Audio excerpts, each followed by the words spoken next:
Hello everyone, welcome back. तो आज हम एनडीए 2 2022 के क्वेश्चंस डिस्कस करेंगे। आज का हमारा पहला सवाल है, how many 4 digit natural numbers are there such that all of the digits are odd.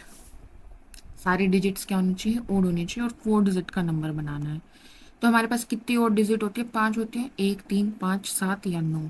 ठीक है, 5 और डिजिट है। तो हर एक प्लेस के लिए कितने चॉइसेस हैं? 5। इसके लिए भी 5, इसके लिए भी 5, इसके लिए भी 5। 5 की पावर 4 यानी 625 हमारा क्या हो जाएगा? आंसर हो जाएगा। हमें 4 डिजिट नेचुरल नंबर बनाना था जिसकी सारी डिजिट्स ओड है। ठीक है, नेक्स्ट क्वेश्चन है क्वेश्चन नंबर 2। ये क्या कह रहा है कि what is summation r from 0 to n 2 r c n r, ये बताना है। तो इसमें आपको, अगर आप इसको एक्सपेंड करके देखेंगे तो क्या दिखेगा? 2 0 होगा, एन सी 0 होगा, प्लस 2 1 होगा, एन सी 1 होगा, प्लस 2 होगा, एन सी 2 होगा, एंड सो ऑन 2 n होगा, एन सी n होगा। तो आपको ऐसा दिख रहा है कि ये 1 प्लस 2 n अगर हम एक्सपेंड करें तो कुछ ऐसा दिखेगा, क्योंकि 1 की पावर क्या होगी? n माइनस आर होती है ना, और 1 की पावर कुछ भी कीजिए तो 1 ही आएगी, कोई दिक्कत नहीं है। तो 1 + 2 की पावर n का जब हम एक्सपेंशन करेंगे तो मुझे ऐसा दिखेगा, हाँ दिखेगा। तो ये क्या बन गया? 3 n के बराबर बन गया, मतलब ऑप्शन नंबर बी हमारा करेक्ट हो जाएगा। ठीक है, ये पैटर्न ऑब्जर्व किया है हमने यहाँ से। ठीक है, आगे बढ़ते हैं। नेक्स्ट क्वेश्चन है, if different permutations of the letter of the word mathematics are listed as in dictionary, how many words with और without meaning are there in the list before the first word that starts with C. तो जब हम mathematics देखें, पहले तो इसमें देख लेते हैं कि हमारे पास ऑर्डर में लगा लेते हैं हम इसको, लेक्सिकोग्राफिक। तो हमारा ए है इसमें, ठीक है, देन ए बी सी, अगली टर्म अगला लेटर हमारे पास सी ही आ रहा है, ए 2 बार रिपीट हो रहा है। ठीक है, तो हमें बताना है कि सी से पहले कितने वर्ड्स बन गए होंगे। तो यानी हमें क्या ढूंढना है कि ए से स्टार्ट होने वाले कितने वर्ड्स बने होंगे मैथमेटिक्स के। ठीक है, तो पहली हमारा फिक्स हो गया कि पहले जो लेटर होगा, फर्स्ट लेटर जो होगा वर्ड का, वो ए ही होगा। राइट, अब बताओ इसमें कितने लेटर्स हैं? 1 2 3 4 5 6 7 8 9 10 11 लेटर्स हैं मैथमेटिक्स में। ठीक है, तो बेसिकली मेरे पास 11 प्लेसेस हैं, जिसमें से मेरा पहला फिक्स हो गया। तो मेरे पास कितने प्लेसेस बच गए? 10 प्लेसेस बच गए।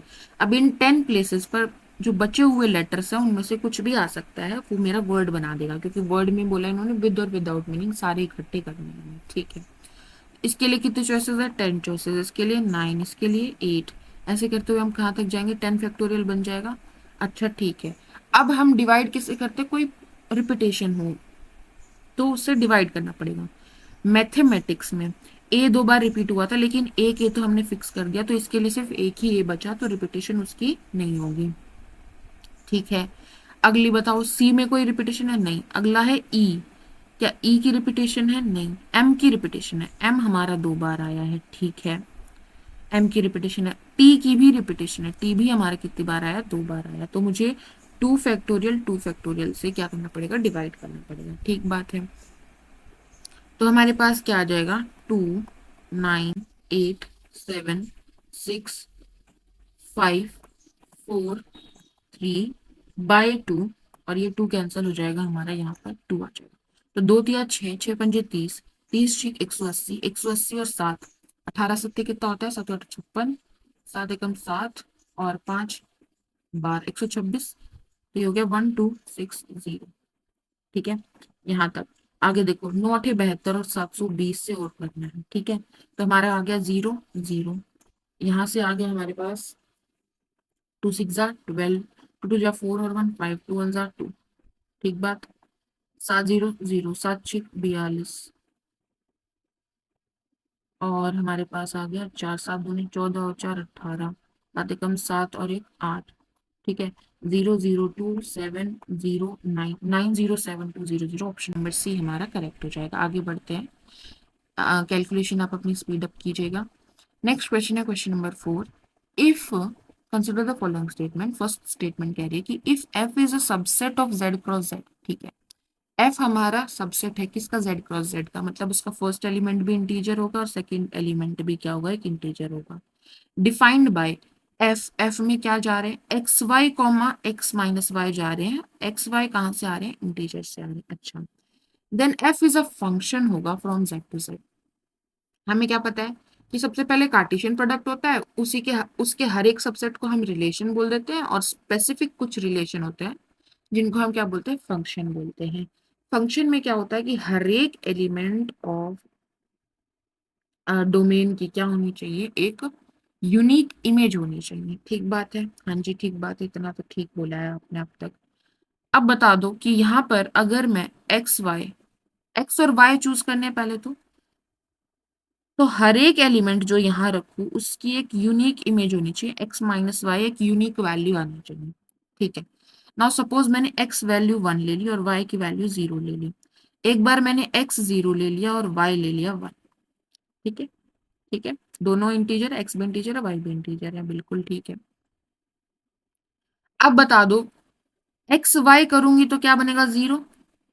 इसमें भी एक्स वाई क्या बनेगा, 0 बनेगा। ठीक है, एक्स माइनस वाई करूंगी तो यहाँ बनेगा 1 और यहाँ पर क्या बनेगा, -1। तो हम क्या देख पा रहे हैं कि 0 is related to 1 also and 0 is related to -1 also. तो एक ही एलिमेंट की दो इमेजेस आ रही है। क्या फंक्शन में ऐसा पॉसिबल है, नहीं। फर्स्ट स्टेटमेंट हमारी गलत हो जाएगी। सेकंड कह रहा है कि f is a subset of n cross n। अब इन्होंने इंटीजर से तो लिए हैं बट n क्रॉस n का कर दिया, मतलब पहला एलिमेंट भी एक नेचुरल नंबर होना चाहिए और दूसरा एलिमेंट भी एक नेचुरल नंबर होना चाहिए। यहाँ पर हमारा पहला एलिमेंट क्या बन रहा था, 0, जो कि नेचुरल नंबर नहीं है, तो ये एग्जाम्पल हम नहीं ले पाएंगे।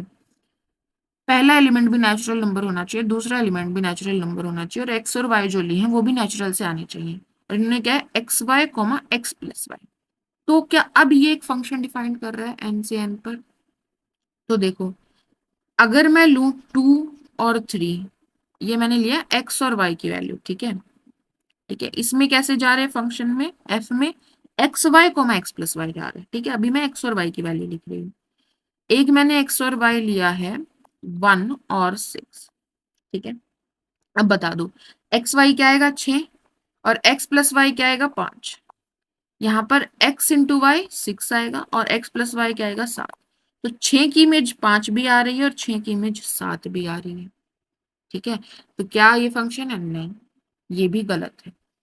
ठीक है, क्वेश्चन क्या पूछ रहा है, क्वेश्चन पूछ रहा है which of the statement given above is are correct, तो नीदर 1 नॉर 2 इज।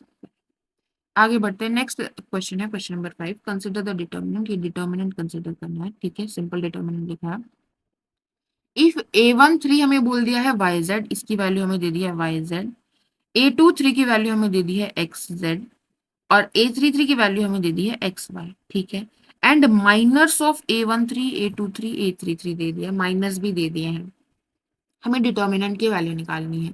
तो डिटर्मिनेंट क्या किसके बराबर होता है, a13 into cofactor of a13 plus a23 into cofactor of a23 plus a33 into cofactor of a33। ठीक है, रो sorry column 3 के रिस्पेक्ट में हमने इसको एक्सपेंड कर दिया है। अब को फैक्टर और माइनर में क्या रिलेशन होता है, सिर्फ इतना कि माइनर को हम क्या कर देते हैं, मल्टीप्लाई कर देते हैं, किस फैक्टर से, -1 raise to power i plus j से मल्टीप्लाई करना होता है। ठीक बात है। अब हमें माइनस तो दे दिए हैं तो कोफैक्टर निकाल सकते हैं, बिल्कुल निकाल सकते हैं। तो a13 की वैल्यू क्या है हमारे पास, yz, और कोफैक्टर ऑफ a13 की वैल्यू क्या आ जाएगी, -1 की पावर 1 प्लस 3 यानी 4 से मल्टीप्लाई होगा, तो ये एज इट इज आ जाएगा z माइनस वाई। ठीक है, अब यहाँ पर क्या होगा, -1, ये होगा -1 की पावर 2 प्लस 3 यानी 5, ये तो माइनस के साथ आएगा। ठीक है, तो यहाँ से आ जाएगा minus x z into z minus x, right. Then यहाँ पर आ जाएगा हमारे पास 3 प्लस 3 6 इवन है, तो यहाँ पर आ जाएगा हमारे पास X Y into Y minus X. तो ये हमारा डिटर्मिनेंट आ गया। अब इस फॉर्म में तो हमें कुछ दिख नहीं रहा, तो हमें इसको क्या करना पड़ेगा, थोड़ा सा सॉल्व करना पड़ेगा। यहाँ पर हमारे पास है वाई जेड का स्क्वायर बन गया, माइनस वाई स्क्वायर जेड बन गया, माइनस एक्स जेड स्क्वायर बन गया, प्लस एक्स स्क्वायर जेड बन गया, प्लस एक्स वाई स्क्वायर बन गया, माइनस एक्स स्क्वायर वाई। तो देखो, इस वाली टर्म से और इस वाली टर्म से मैं जेड स्क्वायर कॉमन ले सकती हूँ, ले सकती हूँ, क्या बचेगा, वाई माइनस एक्स। ठीक बात, इस वाली टर्म से और इस वाली टर्म से मैं माइनस ऑफ जेड कॉमन ले लेती हूँ, मुझे क्या मिलेगा, X square, sorry minus common लिया तो Y square minus X square मिल गया। ठीक है, अब बच गई ये दोनों, यहाँ से मैं क्या ले लेती हूँ, यहाँ से मैं एक्स वाई कॉमन ले लेती हूँ, मुझे क्या बचा वाई माइनस एक्स। ठीक लिखा है मैंने। अब इन तीनों टर्म से y माइनस एक्स कॉमन आ सकता है, बिल्कुल आ सकता है। अंदर क्या बच गया z square minus z into y plus x बच गया, प्लस एक्स वाई। ठीक है, तो ये मिल गया मेरे पास Z square minus Z Y minus Z X plus X Y. अब क्या कर सकते हैं, यहां से आप z कॉमन ले लीजिए, तो ये बचेगा z माइनस वाई। यहां से आप x कॉमन ले लीजिए, माइनस एक्स कॉमन लेना पड़ेगा, या हाँ माइनस एक्स कॉमन ले लीजिए, तो z माइनस वाई बच गया। ठीक है, ठीक है यहाँ तक। अब यहाँ अंदर क्या हो गया, z माइनस वाई कॉमन आ सकता है इन दोनों टर्म से, तो हमारे पास आ गया y minus x into z minus y into z minus x. हमारा ये डिटर्मिनेंट बन जाएगा। तो देखो कहाँ पर है, ऑप्शन नंबर ए हमारा करेक्ट हो जाएगा। आगे बढ़ते हैं, नेक्स्ट क्वेश्चन है क्वेश्चन नंबर 6। इफ ए हमें दिया है this then which of the following are correct, इनमें से कौन सा करेक्ट होगा। ए हमें जो दिख रहा है ये कैसा दिख रहा है कि ये ऑर्थोगोनल मैट्रिक्स है, ए इंटू ए ट्रांसपोज क्या बन रहा है, आइडेंटिटी बन रहा है, ऑर्थोगोनल मैट्रिक्स है। ठीक है, तो यहां से हम क्या बोल सकते हैं कि ए का इनवर्स क्या होगा, ए ट्रांसपोज होगा। अब मुझे ये बता दो कि ए इनवर्स क्या होता है, वैसे one by determinant of A into adjoint of A होता है। एडजॉइंट ऑफ ए अगर मैं बताना चाहूँ तो वो क्या हो जाएगा, determinant of A into A inverse हो जाएगा। ठीक है, अब हमने बोला कि यहाँ पर ए इनवर्स जो है वो ए ट्रांसपोज के बराबर है, यानी determinant of A into A transpose मेरा एडजॉइंट ऑफ ए हो जाएगा। ठीक है, यहाँ तक ठीक है। तो अब मुझे बता दो कि इसका डिटर्मिनेंट क्या होगा, इसका डिटर्मिनेंट कैसे निकालेंगे, इसके थ्रू एक्सपेंड कर लेते हैं। 1 into minus cos square theta minus sine square theta, तो माइनस यहाँ से कॉमन आ जाएगा, तो -1 हमारा डिटर्मिनेंट आ जाएगा। मतलब हमारे पास क्या आ गया कि एडजॉइंट ऑफ ए किसके बराबर है, माइनस ए ट्रांसपोज के बराबर। ठीक है, इतना क्लियर है, हाँ बिल्कुल क्लियर है। अब बताओ ए माइनस ए ट्रांसपोज क्या आएगा, क्या एक नल मैट्रिक्स बनेगी कि नहीं। यहां से क्या ये ऑब्जर्व कर पा रहे हो कि ये एक सिमेट्रिक मैट्रिक्स है, ए और ए ट्रांसपोज बराबर आएंगे, है ना। तो ए और ए ट्रांसपोज बराबर, दोनों को माइनस किया तो ये क्या बनेगी, नल मैट्रिक्स बनेगी। ठीक लिखा है फर्स्ट स्टेटमेंट। सेकंड बोल रहा है A inverse plus adjoint of A, A inverse किसके बराबर आया है हमारा, ए इनवर्स हमारा बराबर आया है ए ट्रांसपोज के। ठीक है, प्लस एडजॉइंट ऑफ ए किसके बराबर आया, माइनस ऑफ ए ट्रांसपोज के। ठीक है, तो ये क्या हो गया, A transpose minus A transpose null matrix बनेगी, तो सेकंड स्टेटमेंट भी हमारी करेक्ट हो गई। फिर हमें बोला है ए माइनस ए इनवर्स, अब ए इनवर्स किसके बराबर है, ए ट्रांसपोज के बराबर, तो ए माइनस ए ट्रांसपोज। तो बताओ ए माइनस ए ट्रांसपोज, क्योंकि ये सिमेट्रिक मैट्रिक्स है तो क्या आ जाएगी, नल मैट्रिक्स आ जाएगी। तो थर्ड स्टेटमेंट भी करेक्ट है, 1 2 3 all of the statements are correct, option number D हमारा करेक्ट हो जाएगा। आगे बढ़ते हैं, नेक्स्ट क्वेश्चन है क्वेश्चन नंबर 7। ये सिर्फ हमारी मैट्रिसेस की कंफर्मेबिलिटी पर सवाल पूछा गया है। ठीक है, हमें बोला है कि Z हमारे पास है 3x2 की मैट्रिक्स, ठीक है, Y हमारे पास है 2x3 की मैट्रिक्स, ओके, X हमारे पास है 3x3 की मैट्रिक्स। ठीक है, तो ये हमारी है 3x2 2x3, तो ये हमारी कितने की बन जाएगी, 3x3 की। अब ये भी 3x3 की है, तो जो रिजल्टेंट मैट्रिक्स बनेगी वो क्या बनेगी, 3x3 की, जो रिजल्ट आएगा फाइनली। तो 3x3 में कितनी एंट्रीज होंगी, 3 × 3 यानी 9 एंट्रीज हो सकती है, तो स्टेटमेंट 1 हमारी करेक्ट हो जाएगी। Y हमारा है 2x3, ठीक है, X हमारा है 3x3 और Z हमारा है 3x2, 3x2। तो इनको मल्टीप्लाई करेंगे तो हमारे पास क्या बनेगा, 3x2 की मैट्रिक्स, ये है 2x3 की मैट्रिक्स, तो इनको मल्टीप्लाई करेंगे तो हमारे पास आएगा 2x2 की मैट्रिक्स, जिसमें कितनी एंट्रीज होंगी, 4 एंट्रीज होंगी। तो स्टेटमेंट नंबर 2 भी हमारी करेक्ट हो जाएगी। अब ये बोल रहा है XYZ, Y हमारी है 2x3 की, Z हमारी है 3x2 की, ये तो है, ठीक है, कितनी बनी, 2x2 की। X हमारी है 3x3 की, क्या ये कंफर्मेबल है, नहीं, ये इसके बराबर होना चाहिए था मल्टीप्लाई करने के लिए, तो इज नॉट डिफाइंड, ये स्टेटमेंट भी करेक्ट है। तो how many statements are correct, sorry which of the following are is correct, 1 2 3 all of the above are correct.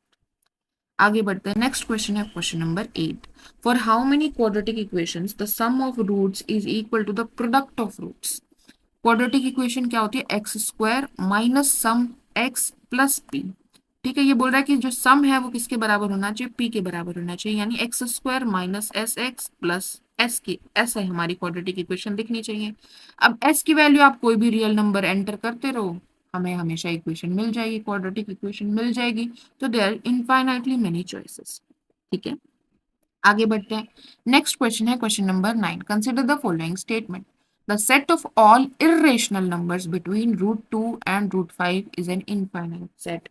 √2 और √5 के बीच में बहुत सारे इरेशनल नंबर हैं। ये स्टेटमेंट बिल्कुल करेक्ट है, बिकॉज डेंस होते हैं हमारे, रेशनल नंबर एंड इरेशनल। ये स्टेटमेंट करेक्ट है। Set of all odd integers less than 100 is finite set. Odd integer मतलब जो 2 से डिवाइड ना हो पाए, और इंटीजर्स बोला है तो 0 1 2 3 ये वाले भी कंसीडर करने पड़ेंगे और नेगेटिव वाले भी कंसीडर करने पड़ेंगे। ठीक है, इन्होंने बोला 100 से छोटा, यानी ये माइनस की साइड में तो हम कहीं तक भी जा सकते हैं ना, राइट। यहाँ पर तो कोई बाउंड है नहीं, तो कितने हो गए, इनफाइनाइट हो गए। तो ये स्टेटमेंट हमारी गलत हो गई, क्योंकि इन्होंने बोला फाइनाइट सेट है, तो ओनली 1 इज करेक्ट। ठीक है, आगे बढ़ते हैं। नेक्स्ट क्वेश्चन है question number 10। Consider the following statements. हमें बोला है, फर्स्ट स्टेटमेंट कह रही है 2 4 2 + 4 + 6 कहाँ तक, 2n तक। तो मैं क्या करती हूँ, ये जो लेफ्ट हैंड साइड है यहाँ से मैं 2 कॉमन ले लेती हूँ, तो मुझे मिल गया 1 + 2 + 3 plus up to and so on n तक आ गया।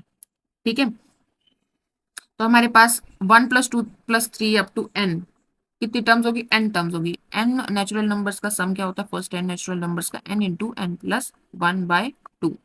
बाहर एक 2 है तो 2 से 2 कैंसिल हो जाएगा, तो हमारे पास आंसर क्या गया, n² + n, यानी फर्स्ट स्टेटमेंट हमारी बिल्कुल ठीक लिखी है। ठीक बात है, आगे बढ़ते हैं।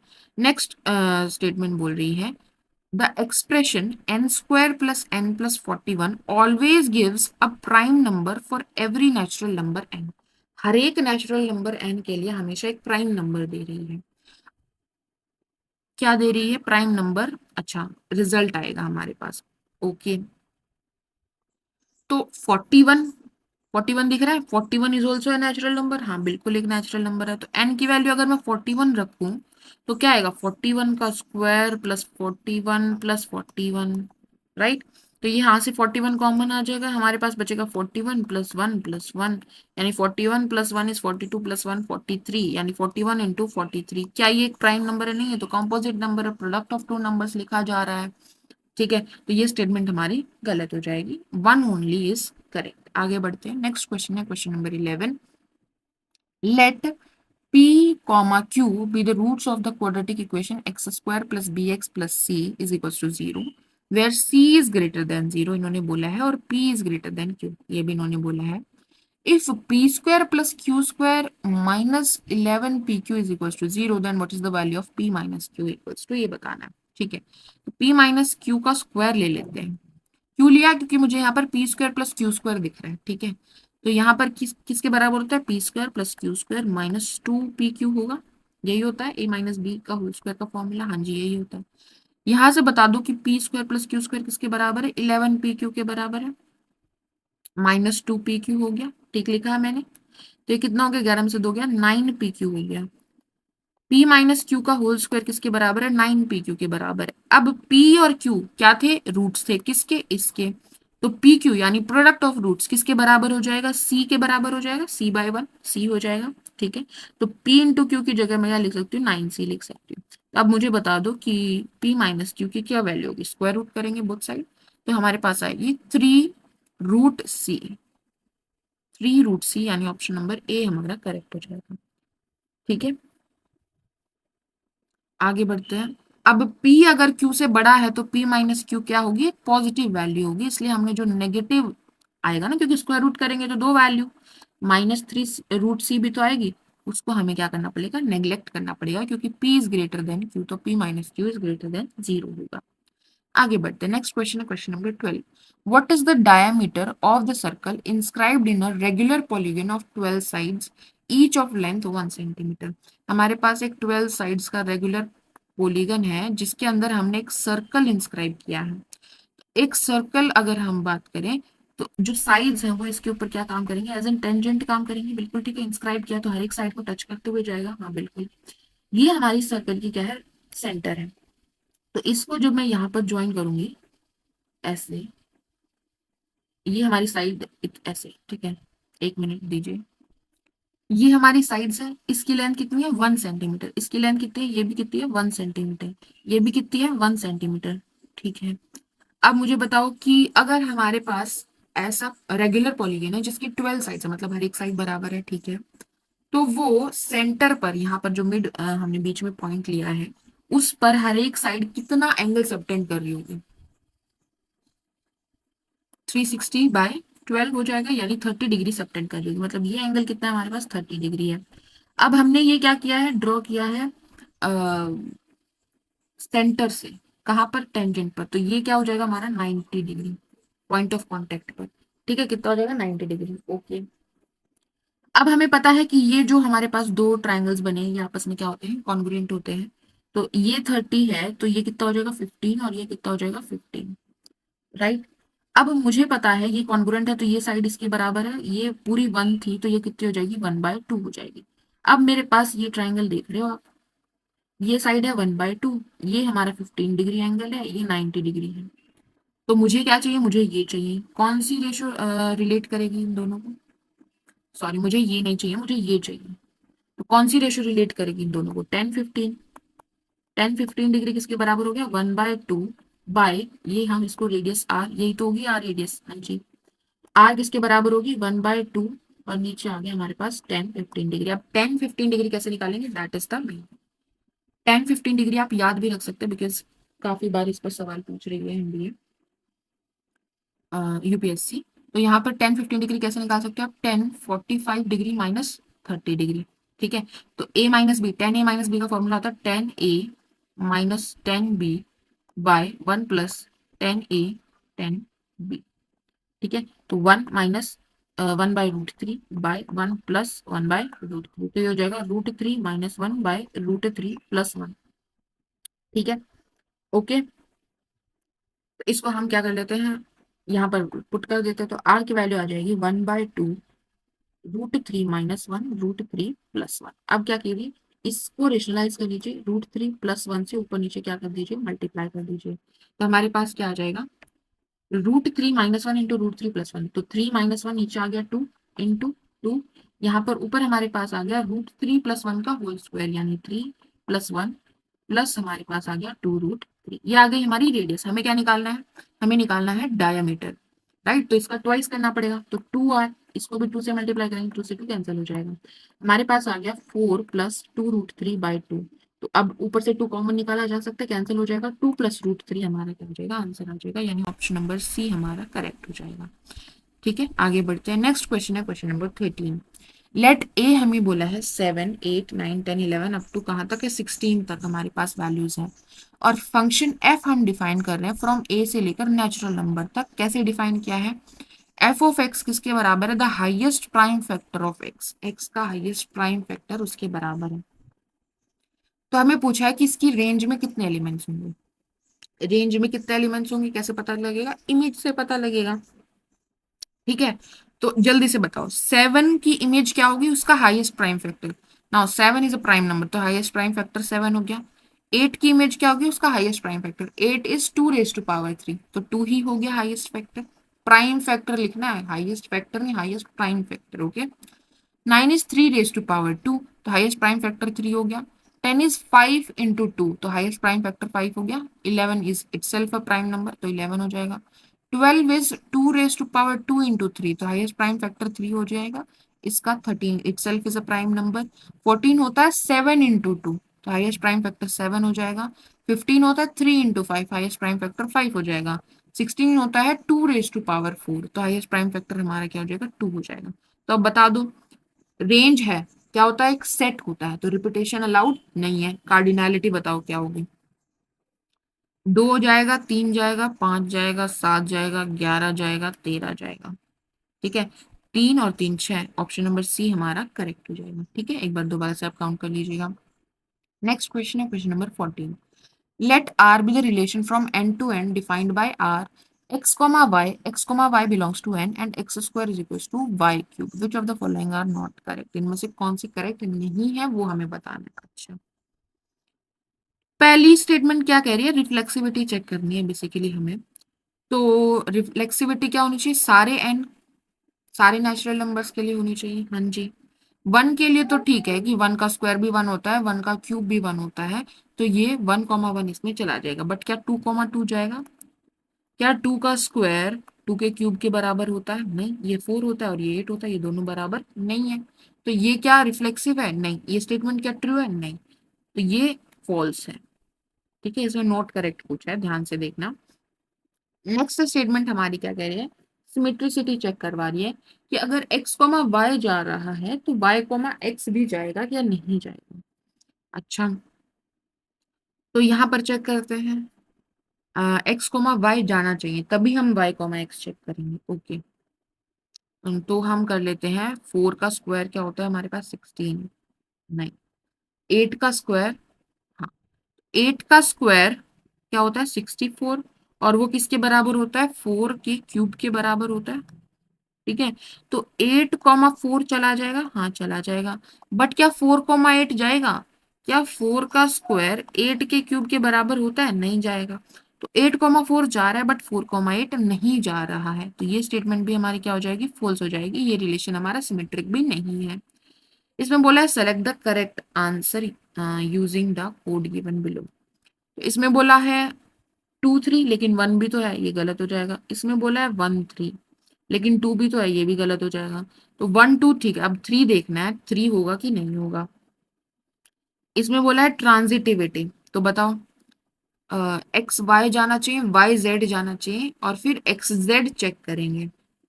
तो हम इसको बाय जो गिवन है उसी से देखते हैं। अगर एक्स कॉमा वाई जा रहा है, इसका मतलब क्या हो जाएगा कि एक्स स्क्वायर वाई क्यूब के बराबर है। वाई कॉमा जेड जा रहा है, इसका मतलब क्या हो जाएगा कि वाई स्क्वायर जेड क्यूब के बराबर है। यहाँ से हमारे पास क्या आ जाएगा? वाई स्क्वायर अगर जेड क्यूब के बराबर, इसका मतलब वाई किसके बराबर है? जेड की पावर 3/2 के बराबर है। वाई जेड की पावर 3/2 के बराबर, यहाँ इंसर्ट कर दीजिए। तो एक्स स्क्वायर किसके बराबर आ रहा है? जेड की पावर 9/2 के बराबर आ रहा है। लेकिन अगर एक्स जेड को जाना है तो एक्स स्क्वायर किसके बराबर होना चाहिए? जेड क्यूब के बराबर होना चाहिए। तो ये तो फुलफिल नहीं हो रहा, तो ये स्टेटमेंट भी हमारी क्या हो जाती है? फॉल्स हो जाती है। आप इसके लिए एग्जाम्पल ढूंढ सकते हैं, चेक कीजिएगा। I am not sure about it. 512, 512, 16, और 1 मिनट, 64, सॉरी, और 64 16 चेक कीजिएगा। ठीक है, एक्स वाई, वाई जेड, और देन एक्स जेड चेक कीजिएगा। ठीक है, तो इसका आंसर आ जाएगा ऑप्शन नंबर डी, 1 2 3। आगे बढ़ते हैं। नेक्स्ट क्वेश्चन है, consider the following, A intersection B is equals to A intersection C implies B is equals to C. अगर A intersection B A intersection C के बराबर है तो क्या बी सी के बराबर हो जाएगा? अब जरूरी तो नहीं है, देखो, इंटरसेक्शन बराबर है ना, सिर्फ हो सकता है कि दोनों में सेम एलिमेंट हो, लेकिन और भी तो एक्स्ट्रा भी तो हो सकते हैं ना जो डिफरेंट हो। हाँ जी, देखो, बी मैंने ले लिया 1 2 3 4, और सी मैंने ले लिया 1 2 4 5। ठीक है, इंटरसेक्शन में क्या जाएगा? ए के साथ ए हम ले लेते हैं 1 1 2, ठीक है, 1 2 4 ले लेते हैं हम, क्या ए। तो इंटरसेक्शन में क्या जाएगा? यहाँ भी 1 2 4 जाएगा, यहाँ भी 1 2 4 जाएगा, लेकिन क्या बी सी के बराबर है? नहीं। तो ये स्टेटमेंट गलत हो जाएगा। फिर क्या कह रहा है कि ए यूनियन बी, अगर ए यूनियन सी के बराबर हो जाए तो क्या बी और सी बराबर हो जाएंगे? यहाँ पर भी हमारी स्टेटमेंट जो है वो नेसेसरीली ट्रू नहीं है। क्यों? क्योंकि ऐसा हो सकता है कि बी हमारा ए में कंटेंट हो और सी भी हमारा ए में कंटेंट हो। तो ए यूनियन बी क्या आएगा? ए। और ए यूनियन सी क्या आएगा? ए। दोनों ही केस में क्या आ जाएंगे? बराबर आ जाएंगे। बट बी क्या सी के बराबर होगा? जरूरी है? नहीं। तो स्टेटमेंट 2 भी हमारी इनकरेक्ट हो जाएगी। So which of the above statement are correct? Neither 1 nor 2 is correct. तो कैसे एग्जाम्पल लोगे इसमें? इसमें ऐसा एग्जाम्पल देख सकते हो कि बी भी ए में कंटेंट हो और सी भी ए में कंटेंट हो। बी हमने ले लिया सिंगलटन 1, सी हमने ले लिया सिंगलटन 2, और ए हमने ले लिया 1 2। ए यूनियन बी करेंगे तो भी 1 2, B union C, sorry, A union C करेंगे तो भी 1 1 2, लेकिन बी सी के बराबर नहीं है। आगे बढ़ते हैं। ये हमारा बी, ये हमारा सी, ये हमारा ए। नेक्स्ट क्वेश्चन है क्वेश्चन नंबर 16। ये क्या कह रहा है कि what is the modulus of Z. अच्छा, जेड हमें क्या दिया है, जेड हमें बोला है जेड किसके बराबर है, 1 plus I sine theta by 1 minus I sine theta के बराबर। अच्छा, मॉड्यूलस निकालना है। जब हमारा ऊपर एक कॉम्प्लेक्स नंबर हो नीचे भी एक कॉम्प्लेक्स नंबर हो तो मॉड्यूलस कैसे निकालते हैं, इसका मॉड्यूलस निकाल लो, इसका मॉड्यूलस निकाल लो, दोनों को डिवाइड कर दो। पोलर फॉर्म याद है, याद है ना। तो मॉड्यूलस कैसे निकालेंगे, ऊपर वाले का मॉड्यूलस निकालो, नीचे वाले का मॉड्यूलस निकालो और डिवाइड करते हैं।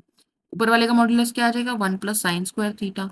नीचे वाले का मॉड्यूलस क्या आ जाएगा, 1 plus sine square theta. Cancel करेंगे तो मॉड्यूलस क्या आ गया, 1। मतलब ऑप्शन नंबर ए हमारा करेक्ट हो जाएगा। What is the angle theta such that Z is purely real. Theta की क्या वैल्यू होगी कि जो जेड की वैल्यू है वो प्योरली रियल आए, रियल आनी चाहिए, मतलब इमेजिनरी पार्ट को क्या रखेंगे, जीरो रखेंगे। जेड हमारा क्या है, 1 plus I sine theta by 1 minus I sine theta. तो हम क्या कर लेते हैं, इसको 1 प्लस आई साइन थीटा से ऊपर नीचे क्या कर देते हैं, मल्टीप्लाई एंड ऊपर नीचे मल्टीप्लाई कर लेते हैं। ठीक है, तो हमारे पास ऊपर बन गया 1 प्लस आई साइन थीटा का होल स्क्वायर, यानी 1 minus sine square theta plus 2 I sine theta by 1 plus sine square. सही लिखा है, बिल्कुल सही लिखा है। अब ये क्या बोल रहा है कि z क्या होना चाहिए, प्योरली रियल होना चाहिए। मतलब क्या करना पड़ेगा, इमेजिनरी पार्ट को जीरो पुट करना पड़ेगा, यानी कि यहाँ पर हमारा इमेजिनरी पार्ट है 2 I sine theta by 1 plus sine square theta को क्या रखना पड़ेगा, जीरो रखना पड़ेगा। यहाँ से हमारे पास क्या आ गया कि 2 साइन थीटा किसके बराबर है, जीरो के बराबर। इमेजिनरी पार्ट है ना तो सिर्फ इतना। ठीक है, तो यहाँ से हमारे पास आ गया कि साइन थीटा किसके बराबर है, जीरो। अब बता दो साइन जीरो वैल्यू कहाँ कहाँ लेता है, एन पाई, राइट। तो ऑप्शन नंबर सी हमारा करेक्ट हो जाएगा। नेक्स्ट पूछ रहा है what is the angle theta such that Z is purely imaginary. अब इमेजिनरी होना चाहिए तो रियल पार्ट को जीरो रखेंगे, यानी कि रियल पार्ट क्या बनेगा, 1 minus sine square theta by 1 plus sine square theta, इसको जीरो रखेंगे, यानी कि 1 minus sine square theta zero हो गया। यानी साइन स्क्वायर थीटा किसके बराबर हो गया, 1 के बराबर हो गया। साइन स्क्वायर थीटा 1 आना चाहिए, यानी कि साइन थीटा क्या होना चाहिए, प्लस माइनस 1 होना चाहिए, या तो 1 हो या -1 हो। तो पाई बाय 2 टाइप का होगा, pi by 2 then 3 pi by 2, यहाँ पर नेगेटिव देगा यहाँ पर पॉजिटिव देगा, देन 5 पाई बाय 2। ठीक है, तो क्या हो रहा है, odd multiple of pi by 2, यानी ऑप्शन नंबर बी हमारा करेक्ट हो जाएगा। ठीक है, समझ आ गया। आगे बढ़ते हैं। नेक्स्ट क्वेश्चन है क्वेश्चन नंबर 19। इसमें बोला है कि let P be the sum of first n positive terms. ठीक है, पी क्या है, एस एन है, positive terms of an increasing arithmetic progression. मतलब डी हमारा ग्रेटर देन जीरो है, इक्वल भी जीरो हो सकता है, इंक्रीजिंग बोला, स्ट्रिक्टली इंक्रीजिंग नहीं बोला है। Let Q be the sum of first n positive integer n positive terms of another increasing arithmetic progression. तो क्यू जो है वो किसी दूसरी का है, एस एन डैश मान लेते हैं। ठीक है, another increasing arithmetic progression B, ये ए की कॉरेस्पॉन्डिंग है और ये बी की कॉरेस्पॉन्डिंग है। हमें बोला है कि P बाय Q की रेशो क्या है, यानी SN बाय SN डैश की रेशो क्या है, 5n plus 4 bye 9n plus 6। अब मुझे बता दो कि what is the ratio of the first term of A to that of B। First term of A यानी A1 इसके बराबर होता है S1 के बराबर हो जाएगा, और इसमें भी A1 डैश किसके बराबर हो जाएगा, S1 डैश के बराबर हो जाएगा। सही बात है, S1 क्या होगा, पहली टर्म का सम, तो वो A1 ही हो गया, राइट।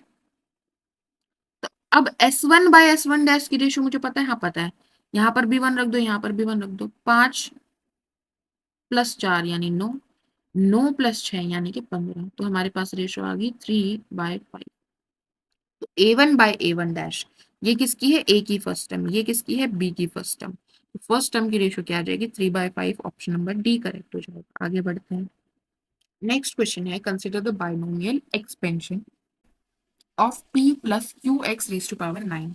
तो इसकी बाइनोमियल एक्सपेंशन कैसी दिखेगी, 9 से 0, p की पावर क्या होगी 9, और q की पावर क्यू एक्स की पावर क्या होगी 0, देन 9c1, p की पावर क्या होगी 8 हो गई, क्यू एक्स की पावर क्या हो जाएगी 1।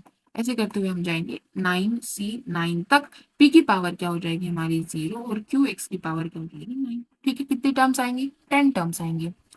आप बताओ कि इसमें बोला है क्वेश्चन नंबर 22 कह रहा है कि what is the value of q if the coefficient of x cube and x six are equal.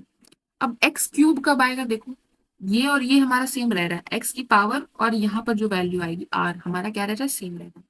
X cube का कोएफिशिएंट क्या बनेगा, 9c3 बनेगा। अब इसके हिसाब से पी की पावर क्या होती है, 9 - 3 यानी 6 हो जाएगी, और क्यू एक्स की पावर क्या हो जाएगी, 3। हमें बोला है कि what is the value of Q अगर coefficient of x cube X 6 के बराबर है।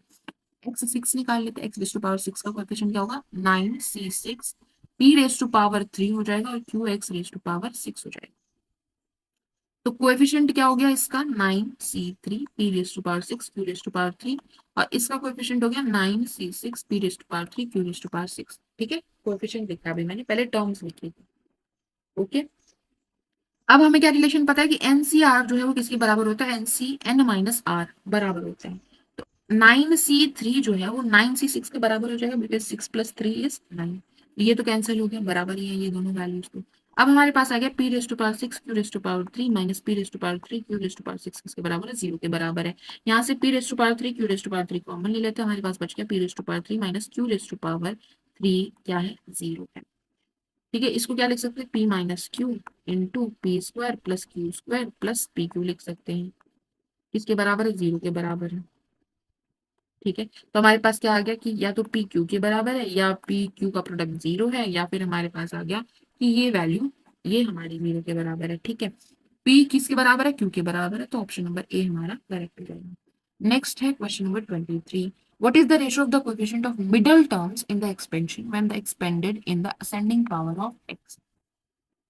ये असेंडिंग पावर ही है, हाँ जी असेंडिंग पावर ही है। ये पूछ रहा है कि इनमें जो मिडल टर्म है, टोटल टर्म्स कितनी है, 10। तो मिडल टर्म कैसे निकालेंगे, मिडल कितनी टर्म, बीच में दो टर्म्स आएंगी राइट। एक आएगी हमारे पास 5 और फिफ्थ टर्म, एक आएगी हमारे पास 5 + 1 यानी कि सिक्स्थ टर्म। ठीक है, फिफ्थ टर्म कौन सी होगी, ये पहली टर्म है, तो यहाँ पर क्या हो रहा है, एक कम। ठीक है, तो फिफ्थ टर्म कौन सी होगी हमारी, 9c4 p raise to power 9 - 4 यानी 5, q x raise to power 4, ये हमारी होगी फिफ्थ टर्म। सिक्स्थ टर्म क्या होगी, 9c5 p raise to power 4, q x raise to power 5। ठीक है, हमें बोला है कि what is the ratio of the coefficient of middle terms. अच्छा, तो इनकी रेशियो बतानी है, तो क्या करेंगे, डिवाइड करेंगे। 9c4 p raise to power 5, q raise to power हो जाएगा हमारे पास 4, x raise to power 4, coefficient लेना है तो इसको हटा दीजिए। 9c5 p raise to power 4, q raise to power 5। अब बताओ 4 और 5 सम क्या आ रहा है, 9, तो बराबर ही होंगे, कैंसिल हो गए। अब इनकी रेशियो क्या आएगी, क्यू रेज टू पावर 4 है, नीचे 5 है, तो क्या बच गया, सिर्फ नीचे क्यू बच जाएगा, और इसमें ऊपर एक पी बच जाएगा, तो पी बाई क्यू यानी ऑप्शन नंबर बी हमारा करेक्ट हो जाएगा। नेक्स्ट पूछ रहे हैं, under what condition the coefficient of x square and x four are equal. X square का कोएफिशिएंट क्या आएगा, 9c2, P raise to power हो जाएगा 7, क्यू रेज टू पावर हो जाएगा हमारे पास 2x²। कोफिशिएंट बोला तो इसको हटा दो, किसके बराबर हो जाए, एक्स रेज टू पावर 4 के कोफिशिएंट यानी कि 9c4 p raise to power 9 - 4 5, q raise to power 4।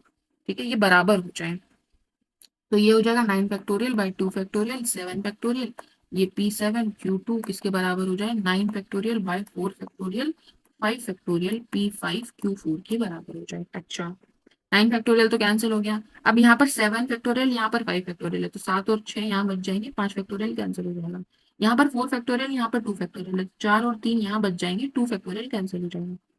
ठीक है, P7 Q² किसके बराबर है, 1/P5।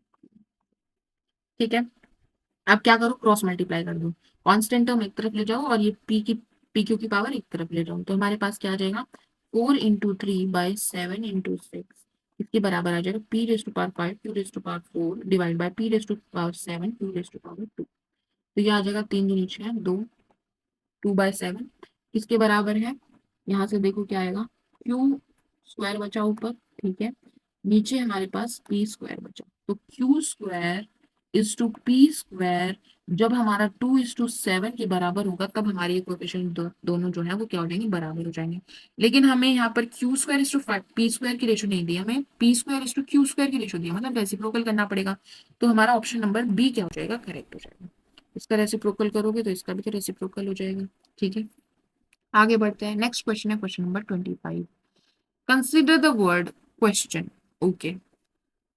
How many 4 letter words each of 2 vowels and 2 consonants with or without meaning can be formed? बताना है. क्वेश्चन में पहले तो वोवल्स और कॉन्सोनेंट कितने हैं वो अलग अलग कर लेते हैं. यू है, ई है, आई है, ओ है. ये हमारे वोवल्स हो गए. क्यू, एस, टी, एन, ये हमारे कॉन्सोनेंट्स हो गए. अब 4 वोवल है, 4 कॉन्सोनेंट. मुझे 4 लेटर का वर्ड बनाना है, तो 4C2. इन 4 में से कोई 2 वोवल चूज करने पड़ेंगे और इन 4 में से कोई 2 कॉन्सोनेंट चूज करने पड़ेंगे. सही बात है.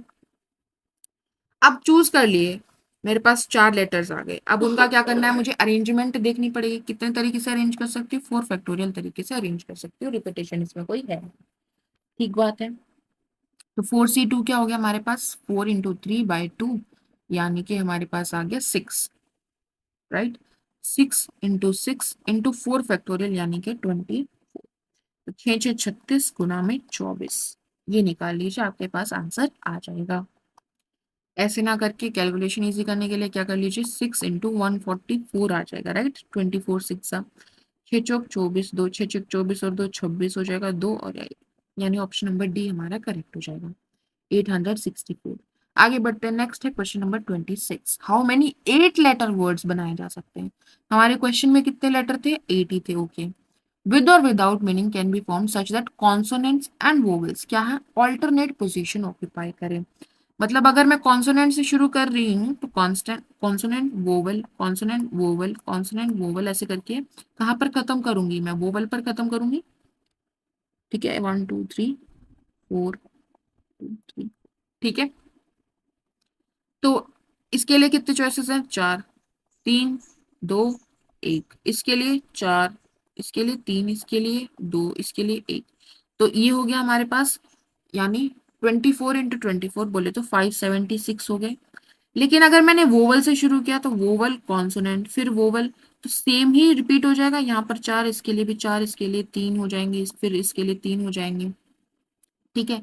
मतलब क्या हो जाएगा, एक और 576 क्या हो जाएगा, ऐड हो जाएगा. यानी ऑप्शन नंबर सी हमारा करेक्ट हो जाएगा. 1152, 576 का डबल. ठीक बात है. ओके. क्योंकि ऐसे भी तो है ना, वोवल से भी तो शुरू कर सकते हैं, ऑल्टरनेट पोजीशन ऑक्यूपाई करनी है.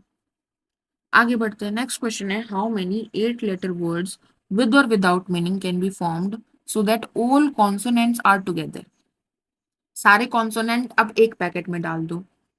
तो हमारे पास 4 कॉन्सोनेंट है, चारों मैंने एक पैकेट में डाल दिए. अब कितने बचे? 4 वोवल्स और हैं. तो बेसिकली मुझे क्या करनी है, इन पांचों को अरेंजमेंट करनी है. पांचों की अरेंजमेंट कितने तरीके से की जा सकती है? 5 फैक्टोरियल तरीके से की जा सकती है. लेकिन इसके अंदर मैंने जो 4 डाले हैं उनकी भी तो अरेंजमेंट करनी पड़ेगी. उनको भी तो आगे पीछे किया जा सकता है. बिल्कुल किया जा सकता है. उनकी अरेंजमेंट कितने तरीके से? 4 फैक्टोरियल से. रिपीटेशन इसमें कोई है नहीं, आसान हो गया काम. तो मुझे क्या करना है, 5 फैक्टोरियल इंटू 4 फैक्टोरियल. 5 फैक्टोरियल कितना होता है? 120. इंटू 4 फैक्टोरियल कितना? 24. तो 0 12 चौक 48, 4 12 दूनी 24 और 4 28, 2880, यानी ऑप्शन नंबर बी हमारा करेक्ट हो जाएगा. ठीक है. नेक्स्ट क्वेश्चन है question number 28. Let determinant be the delta, हम रिप्रेजेंट करें डिटर्मिनेंट को, of a matrix A. Matrix हमें सिंपली दी है 1 1 1 2 1 3. ठीक है. And C11 C12 C13 be the cofactors of A11 A12 A13. तो ये जो कॉन्सेप्ट है ना यहाँ पर, ये मुझे लग रहा है यहाँ पर फेवरेट था इनका, क्योंकि पीछे जो सवाल दिया था वो भी इसी तरह दिया था कि डिटर्मिनेंट को हम क्या लिख सकते हैं, A11 into cofactor of A11 plus A12 into cofactor of A12. किसी के भी अलोंग आप एक्सपेंड कर सकते हो. तो क्या करना है, एलिमेंट और उसके कोफैक्टर को मल्टीप्लाई करके ऐड करना है. लेकिन अगर आपने कोफैक्टर किसी और एलिमेंट के ले लिए, जैसे कि आप एक्सपेंड रो 1 के थ्रू कर रहे हैं, A11 into cofactor of A21 ले लिया, A12 into cofactor of A22 ले लिया. अगर आप ऐसा करोगे तो आपके पास क्या आता है, क्या आ जाता है, उस केस में आपके पास 0 आ जाता है. उस केस में डिटर्मिनेंट नहीं आएगा अगर आपने कोफैक्टर किसी और एलिमेंट के रखे हैं तो. ठीक है. ओके. तो यहाँ पर क्वेश्चन नंबर 28 क्या कह रहा है कि what is the value of A11 C11, मतलब A11 into cofactor of A11, A12 into cofactor of A12, A13 into cofactor of 13. क्या दे देगा? डिटर्मिनेंट दे देगा. मतलब ऑप्शन नंबर सी हमारा करेक्ट हो जाएगा. नेक्स्ट क्वेश्चन नंबर 29 क्या कह रहा है कि what is the value of A21 into C11। अब एलिमेंट अलग है और कोफैक्टर हमने किसी और का लिया है, ठीक है। ये एलिमेंट कहाँ से उठा रहे हैं हम, सेकंड रो से उठा रहे हैं। एक कोफैक्टर किसके लिए है, फर्स्ट रो के लिए है। तो इस केस में हमारे पास डिटर्मिनेंट नहीं देगा, इस केस में हमारे पास ये ये वैल्यू किसके बराबर हो जाती है, 0 के बराबर आती है। सॉल्व करके कोई मैट्रिक्स लेके सॉल्व करके देखिएगा, 0 आएगा आपका। नेक्स्ट क्वेश्चन, क्वेश्चन नंबर 30 क्या कह रहा है कि what is the value of determinant of A21 A31 A11 A23 A33 A13 A22 A32 A1।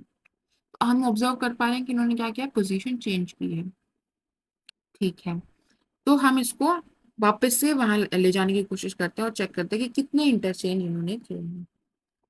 हर एक इंटरचेंज क्या करेगा, -1 फैक्टर से हमारा जो डिटर्मिनेंट है वो क्या हो जाता है, मल्टीप्लाई हो जाता है, ठीक है।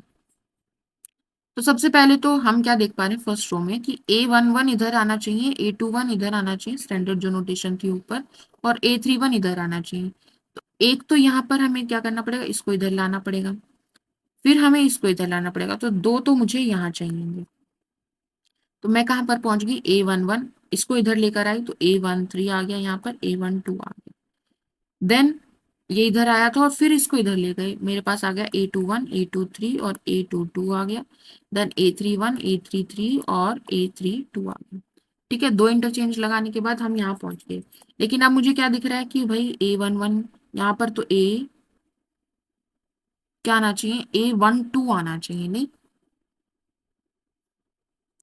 है ना, A12 आना चाहिए, बिल्कुल। तो यहाँ पर भी मुझे क्या करना पड़ेगा, इंटरचेंज करना पड़ेगा। तो A11 A21 A31, यहाँ पर आ जाएगा A12 A22 A32, यहाँ पर आ जाएगा A13 A23 और A33।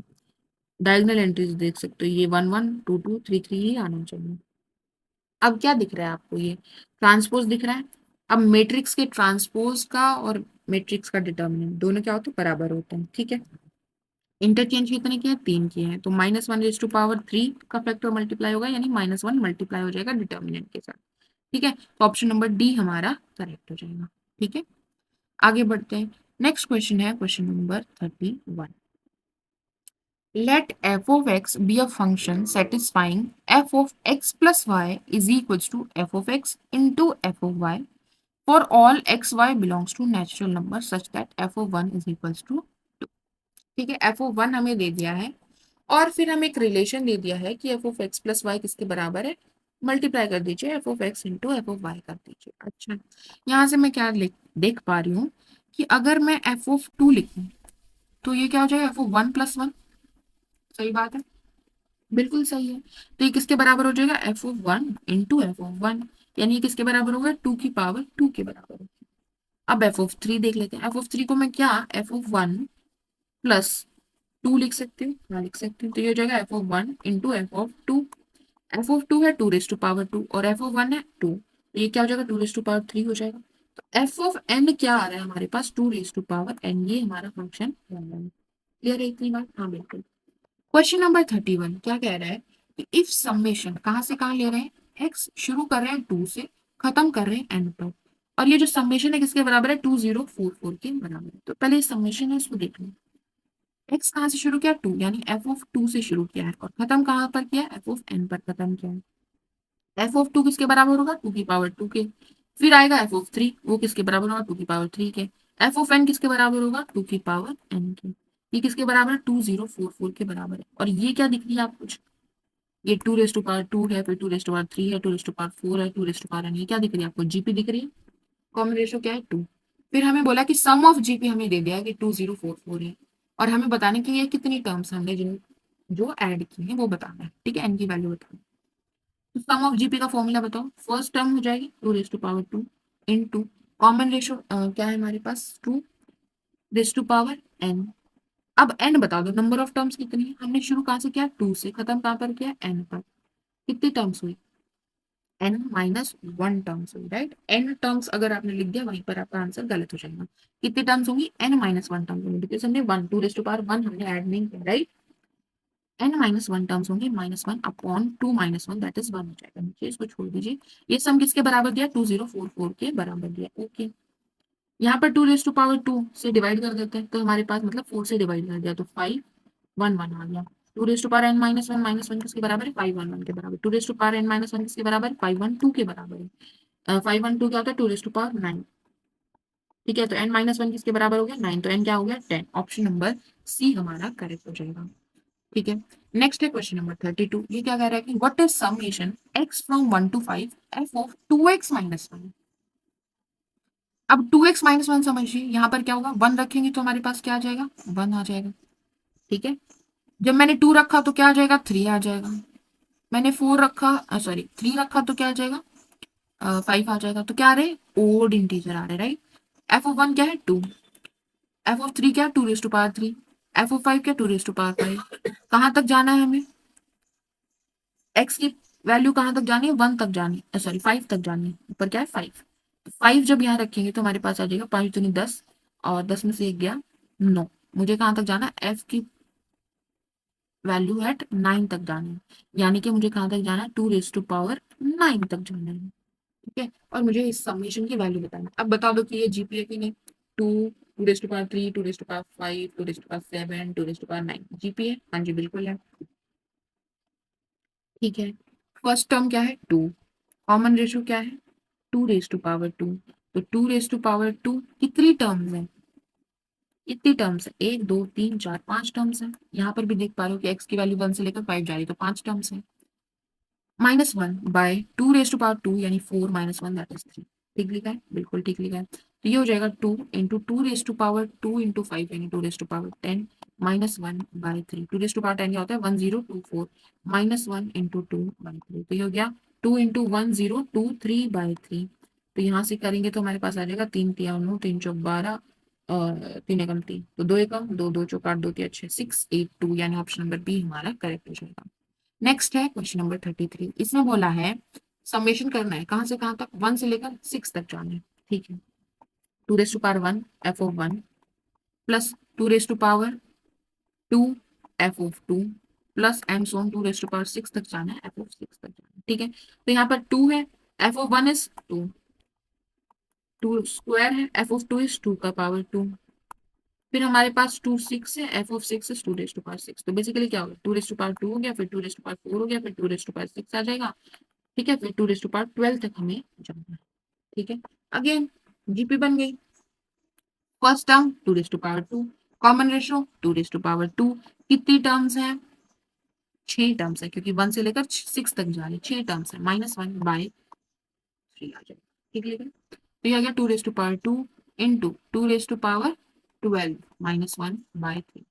2 रेज़ टू पावर 12 क्या होता है, 4098, -1 कर दिया तो 97 इंटू 4/3। 3 एकम 3, 3 तिया 9, 3 6 18, एक मिनट, सॉरी 2 रेज़ टू पावर 12 होता है 4096, तो -1 क्या, तो यहाँ आ जाएगा 5, सॉरी सॉरी।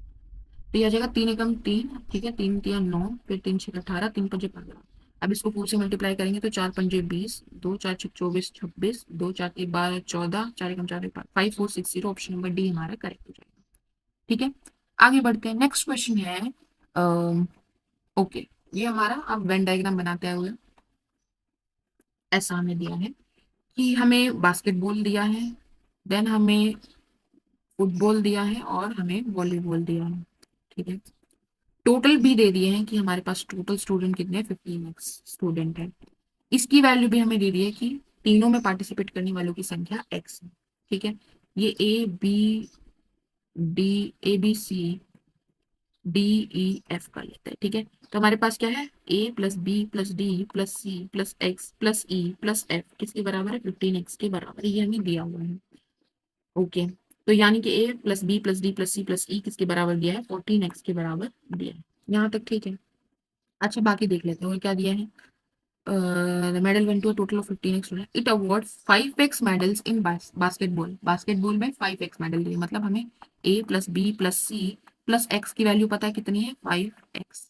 ठीक है, देन हमें किसकी वैल्यू पता है, बास्केटबॉल में कितने दिए हैं, फुटबॉल में कितने दिए हैं, 4x प्लस 15 दिए हैं, यानी कि b plus D plus x plus E की वैल्यू मुझे पता है कितनी है, 4x प्लस 15। देन वॉलीबॉल में कितने दिया, x+25, यानी कि c plus f plus e plus c f e x, ये कितना हो गया, x+25। अब इन तीनों को ऐड कर दीजिए, क्या आएगा आपके पास, ए डी एफ, तो एक एक बार आएंगे, एक्स हमारा 3 बार आ जाएगा, ठीक है, बी सी और ई 2 2 बार आ जाएंगे। ठीक बोला, बिल्कुल ठीक बोला। और ये किसके बराबर आ जाएगा, इन सबका सम कीजिए, 5 और 4 9 और 1 10, 10x+40 के बराबर आ जाएगा, यही होता है। हाँ, यही होता है।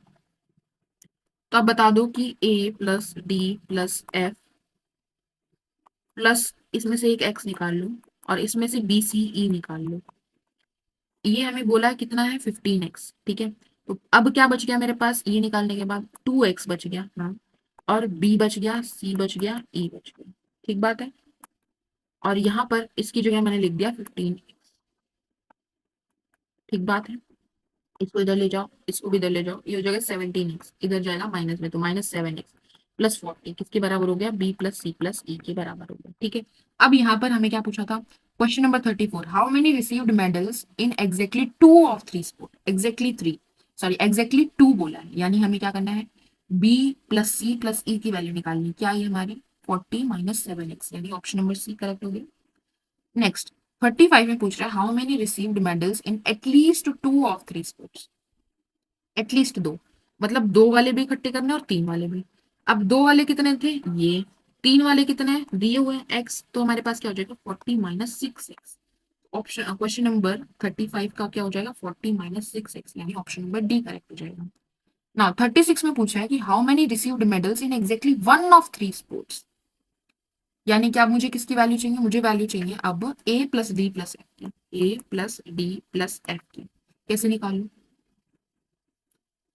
a plus D plus F की वैल्यू चाहिए, मुझे b प्लस सी प्लस ई की वैल्यू पता है, हाँ पता है कितनी है, 40 - 7x, ठीक है।